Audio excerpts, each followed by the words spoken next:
Inspirasyon ang hatid ng kwento ng isang estudyante ng Far Eastern University na nag-graduate bilang magna cum laude sa kabila ng mga pagsubok.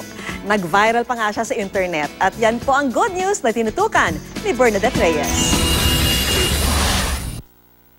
Nasa mahigit 200,000 likes na sa loob lang ng 2 araw ang post na ito ng FEU student na si John Kevin Villarino. Bukod kasi sa mga nagagwapuhan sa kanya, may mga na-inspire din dahil magtatapos siya ngayon na magna cum laude sa kursong Business Administration, Major in Internal Auditing. Sabi ni Kevin, inabot daw siya ng 6 na taon para matapos ang dapat sanay 4-year course. Nagkaproblema daw kasi sa pera ang kanyang pamilya, kaya nahinto siya sa pag-aaral.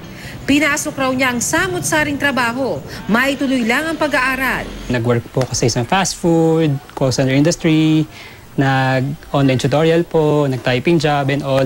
Sumali rin si Kevin sa mga pageant.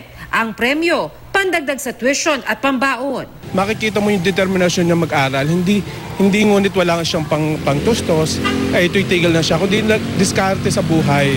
Sa Mayo, aakyat si Kevin sa entablado at para sa iuuwing karangalan, taus-puso ang pasasalamat niya sa mga taong tumulong para makamit niya ang pinaka-aasam na diploma.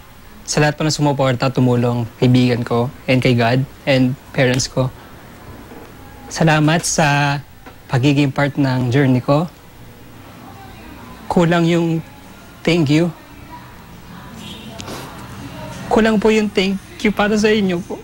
Bernadette Reyes, Nakatutok, 24 Oras.